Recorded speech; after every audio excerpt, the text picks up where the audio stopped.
ছোটবেলায় বইয়ের পাতায় জেনেছি সুন্দরবন। সুন্দরবন শুনলেই মনে আসে royal Bengal tiger. Royal Bengal tiger দেখতে গেলে তাহলে তো যেতেই হয় আমাদের সুন্দরবনের দিকে। জানি না রয়্যাল বেঙ্গল টাইগারের সাক্ষাৎ দর্শন হবে কিনা, কিন্তু মনের মধ্যে অপার কৌতূহল নিয়ে আর রোমাঞ্চ নিয়ে আমরা যাত্রা শুরু করলাম সুন্দরবনের পথ, সঙ্গে আমার ছেলে আর সঙ্গীকে নিয়ে।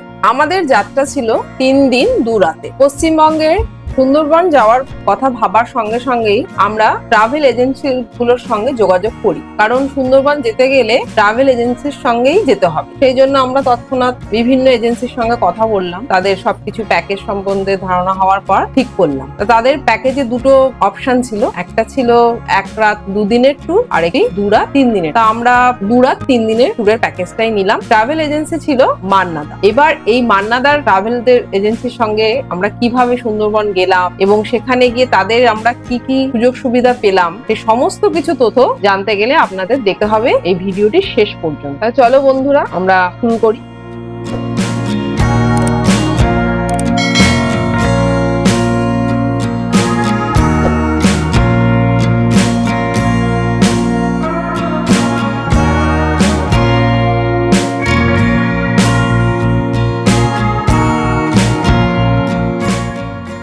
গুড মর্নিং, আবার একবার নতুন ব্লগে তোমাদেরকে ওয়েলকাম। তো আবার চলে এসেছি একটা নতুন একটা ট্রিপ নিয়ে। এবার যাচ্ছি সুন্দরবন উইথ ফ্যামিলি। তো চলো এখন এখান থেকে আমরা গঙ্গার দিকে যাব, যেখান থেকে আমরা লঞ্চ ক্রস করে শ্যামনগর যাব। শ্যামনগর থেকে আমরা সোজা শিয়ালদার ট্রেন ধরবো, শিয়ালদা থেকে ক্যানিংয়ের ট্রেন ধরে সোজা ক্যানিং পৌঁছবো। আর ওখান থেকে আমাদের বুকিং আছে ট্রাভেল এজেন্ট থ্রু সোনাখালি অবধি, সোনাখালি থেকে আবার সুন্দরবনের দিকে। তো চলো রাস্তায় সব কিছু তোমাদেরকে এক্সপ্লোর করছি। তো বন্ধুরা, আমাদের জার্নিটা শুরু হয়েছে তেলিপাড়া ঘাট থেকে, যেটা হচ্ছে চন্দননগরের কাছাকাছি। আর আমরা তেলিপাড়া ঘাট থেকে সোজা হুগলি নদী ক্রস করে লঞ্চে চেপে আমরা শ্যামনগর ঘাটে পৌঁছে যাই। আর যেখান থেকে আমরা শ্যামনগর স্টেশন হয়ে আমরা লোকাল ট্রেন ধরে সোজা শিয়ালদার দিকে এগিয়ে যাই। তো আমরা এখন চলে এসেছি শ্যামনগর স্টেশন, আর এখান থেকে আমরা যাব এখন শিয়ালদা স্টেশন। ওখান থেকে ক্যানিং লোকাল ধরে আমরা ক্যানিংয়ে পৌঁছাবো। তো এখন টাইম হচ্ছে প্রায় 6:15। তো ভোর 6:15, এখানে সবাই বসে আছে। তো চলো ট্রেনটা ওয়েট করছি, এখনই অ্যানাউন্স করেছে, অ্যানাউন্স করার পর আসুক, তারপরে আমরা ওদিকটা চলি।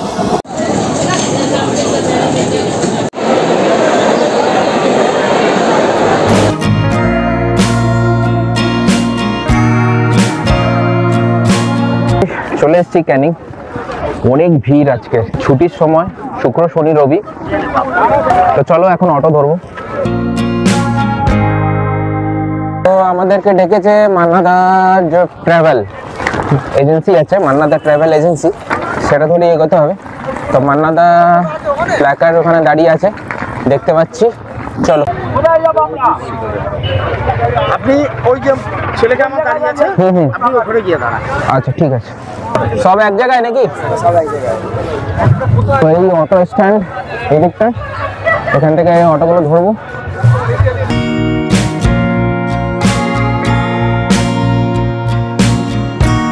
প্রচন্ড ভিড় আজকে, প্রচন্ড ভিড়। আজকের শিয়ালদা থেকে আসার পর সময় প্রচন্ড ভিড় ছিল, আর এখানে নামার পরে তো বোঝাই যাচ্ছে কত লোক।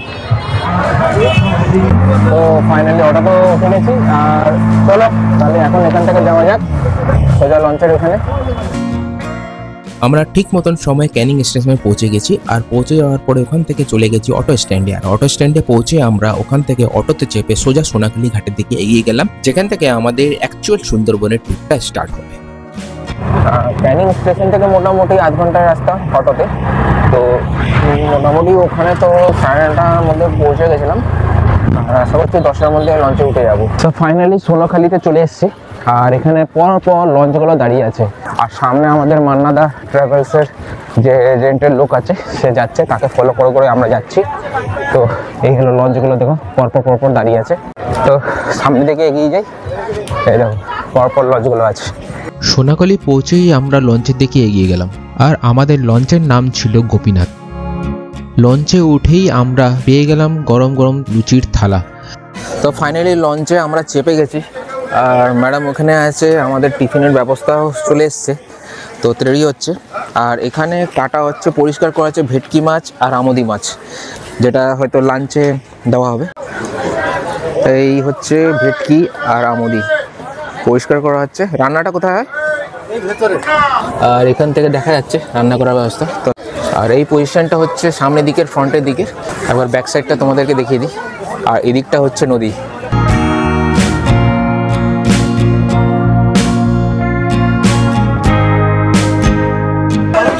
বাবু কেমন লাগছে? ভালো লুচিটা? কিরে, আমরা উঠতে না উঠতেই আমাদের কাছে টিফিনের ব্যবস্থা চলে এসছে। তো আজকের আছে লুচি, আলুর দম আর রসগোল্লা, এই হচ্ছে আইটেম। তো এগুলো খাওয়া যাক, তারপরে কটার সময় ছাড়ে এখন তো বললে কটার সময় ছাড়বে মোটামুটি। ঠিক আছে চলো খাওয়া দাওয়াটা সেরে ফেলি। আচ্ছা সবার নাম ধরে থাকবো, এক এক করে একটুখানি অ্যাটেন্ডেন্সটা দিয়ে দেবেন। তো আপাতত এখন পর্যন্ত ছাড়েনি।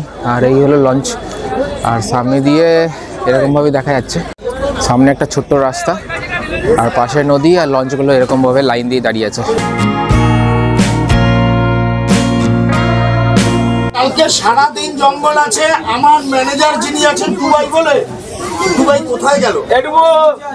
টুবাই বলে যে আছে, ওর সঙ্গে যা সুবিধা অসুবিধা সবসময় কনসাল্ট করবেন। কালকে জঙ্গল করার পরে পরশুদিন একটা স্পট আছে ঝড়খালি বলে, কালকে 35 টাকা করে 30 টাকা করে পার হেড লাগে। যে দেবেন সে ঢুকবেন, যে দেবেন না সে ঢুকবেন না। সুবিধা অসুবিধা যা কিছু দুবাই বলে যে ছেলেটা আছে, ওর সঙ্গে আলোচনা করবেন। যদি কোনো প্রবলেম হয়, ফার্স্ট মিলটা মানুষের টেস্টের উপরে নির্ভর করে অনেক কিছু। যদি সুবিধা অসুবিধা হয়, আপনি আমার ম্যানেজার বলে যে আছে, ওকে বলবেন আপনাদের রুচি মতো আবার রান্না করে দেবে। প্রথম মিলটা সবসময় লাইট রান্না করা হয় কাস্টমারের টেস্ট বোঝার জন্য, ঠিক আছে? এই ছেলেটার সঙ্গে সব কিছুতে কনসাল্ট করবেন, একে সবসময়ের জন্য ফলো করবেন টুবাই বলে ছেলেটাকে, ঠিক আছে? আমাদের এখন লঞ্চটা স্টার্ট হয়েছে, আর প্রায় বেজে ফেলেছে 11টার সময় স্টার্ট হয়ে গেছে, সবাই চলে এসছে।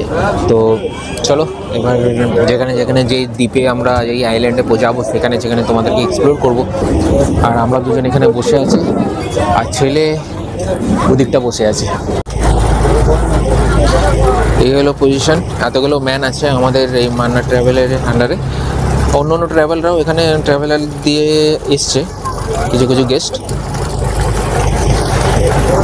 এই নদীটার নামটা কি? বিদ্যা নদী। এখান থেকে যাবে কোথায় এখন? প্রথমে গোসাবার নেমে ওখান থেকে টিকিট কাটতে হবে নাকি? এখান থেকে যাবো গোসাবার থেকে হয়ে আপনার পাখির জঙ্গল করে চলে যাবো আপনার পাখিরালয় হোটেলে।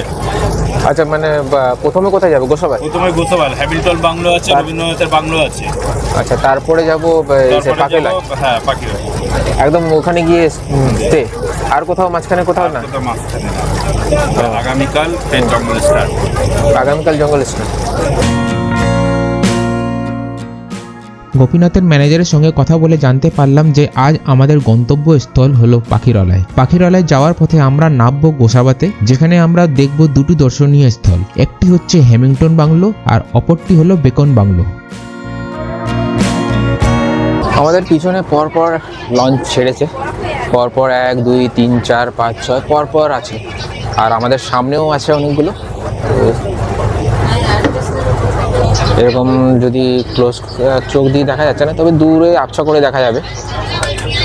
তো সবই সুন্দরবনের দিকে এগোচ্ছি আমরা। তো আপাতত আমরা এখন যাব গোসাবাতে। ওখান থেকে দেখে আমরা আবার পাখিরালয়ে এসে ওখানে স্টে করব।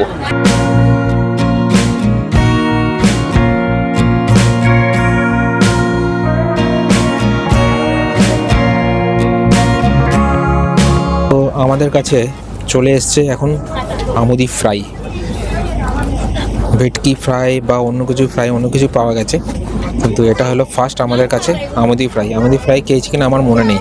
তুমি খেয়েছো কোনোদিন আমুদি ফ্রাই? না, দারুণ খেতে। সুন্দরবন ঘোরার মজাটাই হলো যে নদীর বক্ষে ঘুরে বেড়ানো আর তার সঙ্গে সুন্দর সুন্দর খাবার উপভোগ করা। আমরা আমুদি মাছের ফ্রাই পেয়ে গেছি। আমুদি মাছের ফ্রাই খেতে খেতে এই সামনের যে দৃশ্য দেখা যাচ্ছে এত সুন্দর, যেটা ভাষায় প্রকাশ করা যায় না। ক্যামেরায় হয়তো পুরোটা আমরা বুঝতে পারি না, কিন্তু চাক্ষুষ এই দৃশ্য সত্যি খুবই সুন্দর। যতদূর চোখ যায় শুধু জল আর জল, আর তার সঙ্গে সবুজের সমারোহ। আমাদের সঙ্গে একই যাত্রাপথে রয়েছে অনেকগুলি লঞ্চ, তারাও চলেছে আমাদের আগে অথবা পরে। এই জায়গাটা হচ্ছে গোদখালি, এই এরিয়াটা।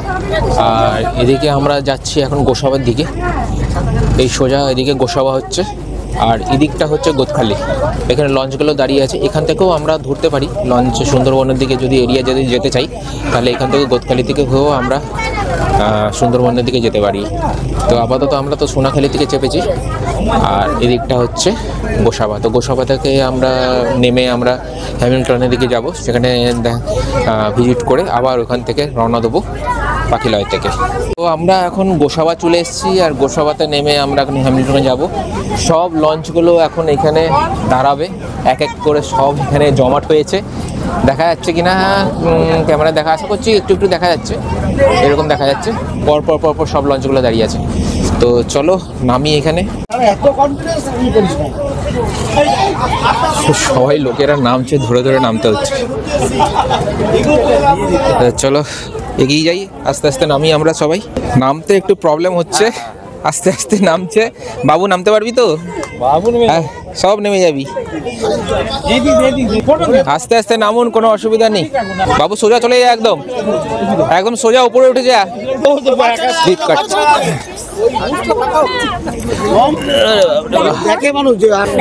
তো এইদিকে লঞ্চে এগুলো দাঁড়িয়ে আছে, আর আমরা এখন গোসাবার দিকে যাব। তো চলো এগোতে থাকি। আগে রাস্তা শুরু গ্রামের মাঝখান থেকে যাচ্ছি, গোসাবা গ্রাম। তো এগোই, নদীটা এদিকটা আছে, চলো।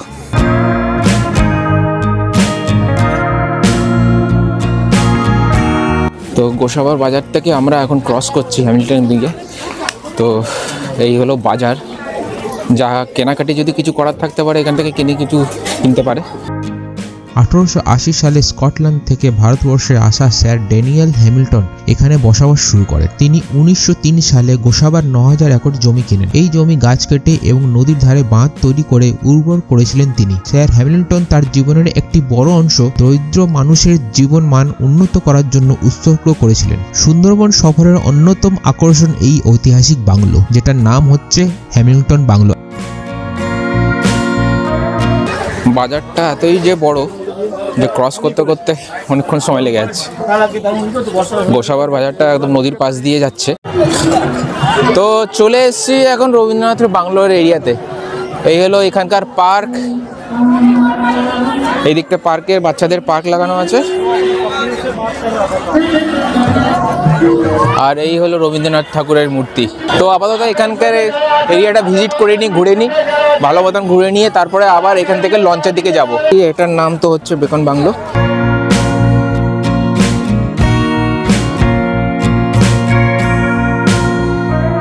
আমরা বাংলোর দিকে ভিতর দিকে ঢুকছি। হ্যামিল্টন দ্বারা নির্মাণ করা এই বেকন বাংলোটি তার চারপাশে সুন্দর বাগান এবং স্টিলের উপর নির্মিত স্থাপত্যের জন্য বিখ্যাত। এটি শুধুমাত্র সুন্দরবনের ইতিহাস জানতে ইচ্ছুক পর্যটকদের নয়, প্রকৃতিপ্রেমীদের কাছেও একটি প্রিয় গন্তব্য। এখান থেকে সুন্দর জাতীয় উদ্যান যাওয়া যায়। এই নির্জন পরিবেশে একটি শান্তিপূর্ণ অবকাশের জন্য উপযুক্ত। এই হলো বেকন বাংলোর পরিবেশ। আর এখানে একটা বুদ্ধর মূর্তিও আছে, আর ছেলে বায়না ধরেছে স্লিপে চাপবে। তো ছেলে দৌড়ে দৌড়ে এখানে চলে এসছে।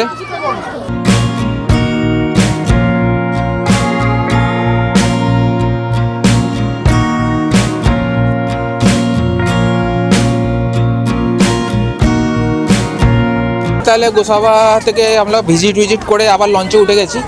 তো চলো এখান থেকে বেরোবো, লাঞ্চটা হবে এখন কিছুক্ষণ পরে। তো কিছু লোক বসেছে, তো এই ব্যাচে মনে হয় বসতে পারবো না। তো ঠিক আছে, কিছুক্ষণ পরে লাঞ্চটাও করে নেবো।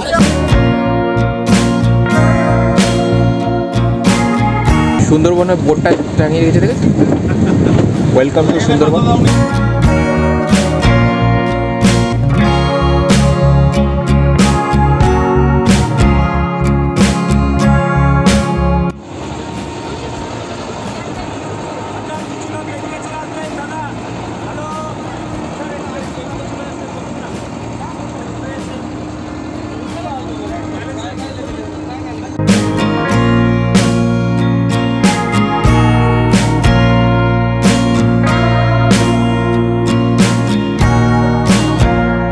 এখানে যে দেখতে পাচ্ছেন সামনে দূরে যে জঙ্গলটা দেখতে পাচ্ছেন, ঠিক লঞ্চের ওই সাইডটা, ওটা হচ্ছে ওপেন জঙ্গল। আর লঞ্চের বাঁ দিকে যেটা দেখাচ্ছি এটা হচ্ছে লোকালিটি। এই দিকটা বাঁ দিকে লোকালিটি, আর এদিকে ডান দিকে যেটা দেখতে পাচ্ছি এটা ওপেন জঙ্গল। তাহলে আজকের মোটামুটি পাখিরালয় থেকে কালকে প্রপার জঙ্গলে ঢোকা হবে। তো আপাতত আজকের দিনটা এরকমভাবেই যাচ্ছে। আমাদের লাঞ্চ হয়ে গেছে, লাঞ্চ কমপ্লিট হয়ে গেছে, এখনও চলছে, কিছু কিছু দিনের জন্য লাঞ্চ চলছে। তো আজকের লাঞ্চে ছিল ভাত, ডাল, আলু ভাজা আর ভেটকি মাছ, কাঁকড়া, চাটনি, পাঁপড়। তো লাঞ্চে এই আইটেম। তো বিকেলে আর রাতে কি আইটেম হবে তোমাদেরকে অবশ্যই জানাবো। লঞ্চ চলতে চলতে প্রায় আমরা ওপেন জঙ্গলের কাছাকাছি চলে এসেছি। আর এই হলো জঙ্গলটা, লঞ্চের ঠিক অপোজিটে যেটা দেখতে পাচ্ছ। এখানে কি কুমির টুমির দেখা যাবে এই কাছাকাছি? যখন খাড়ির ভিতর ঢুকবে, তাই তো? তো আপাতত খাড়ির ভিতরে ঢুকলে তাহলে আমরা কুমির বা হরিণ এগুলো দেখতে পারবো। টাইগার তো এখন কপালের উপরেই আছে, দেখা যাবে কিনা। ঠিক আছে, দেখা যাক কি হয়।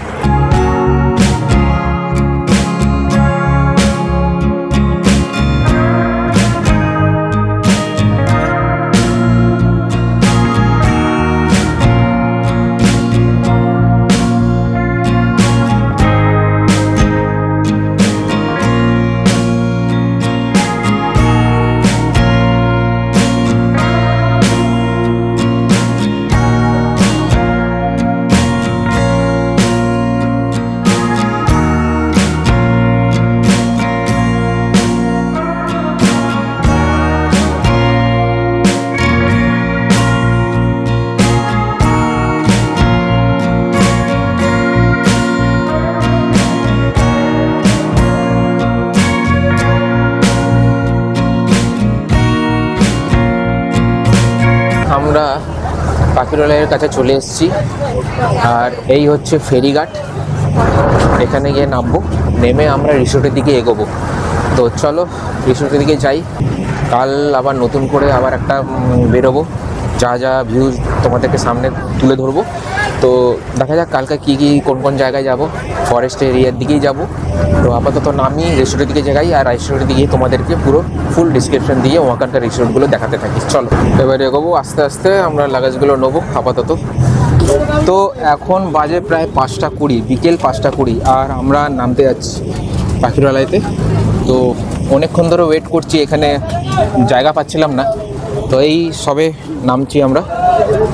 নিচে আমাদের এখনও লাগেজটা পড়ে আছে, লাগেজটা নেবো। ব্যাগগুলো আমরা পিঠে নিয়ে নিয়েছি, আর লাগেজটা নিচ থেকে নিয়ে আমরা সোজা রিসোর্টের দিকে যাব। তো এই বোট থেকে আমরা এবার নামা শুরু করছি। পুরো এখান থেকে উপরে উঠতে হবে, নেমে ভাটা চলছে এখন। ভাটার এদিকে পুরো জল নিচে নেমে গেছে। এদিকে আর একটা লঞ্চ। এই বোট থেকে সবাই নামছে, আমিও নেমে পড়লাম। আর উপরে আস্তে আস্তে উপরে উঠছি।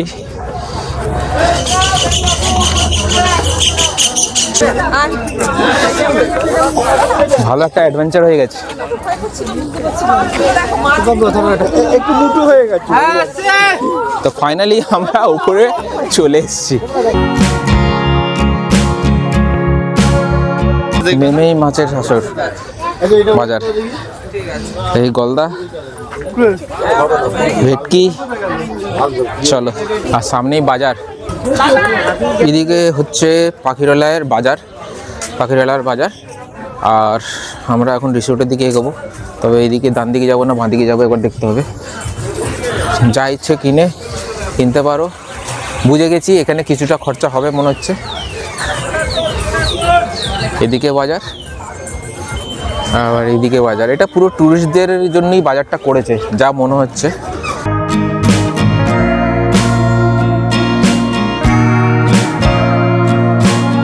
তো ফাইনালি আমরা লজে চলে এসেছি, যেখানে রিসোর্টে থাকবো। সুন্দরী লজ, লজটার নাম। পরিবেশটা খুবই সুন্দর, এদিকেও পোর্শনটাও ভালো সুন্দর আছে, গাছপালা ভর্তি। এই হলো লজটা। আর এদিকেও কিছুটা লজ আছে, লজের পোর্শন আছে, গাছপালায় ভর্তি।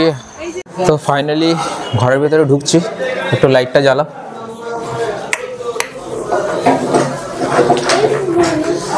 এই হলো লজ, ঠিক আছে, মোটামুটি পরিষ্কার পরিচ্ছন্ন আছে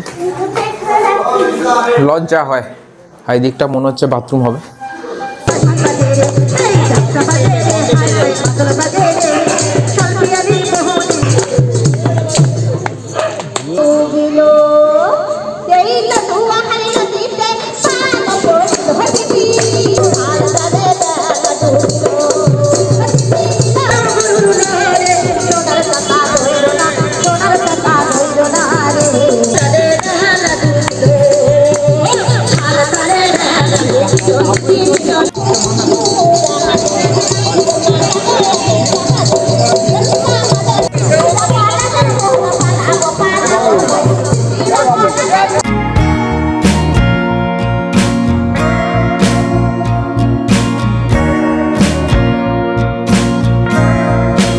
বিকেলবেলা স্ন্যাক্স, চাউমিন আজকের বিকেলবেলা, সন্ধ্যাবেলা, রাতেরবেলার আবার আইটেম আলাদা।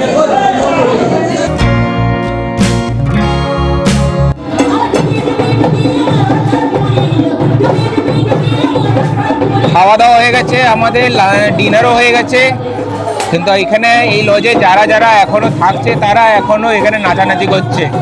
আর উপর থেকে আমরা দেখছি যারা গেস্টরা এসছে তারাও নাচতে শুরু করেছে।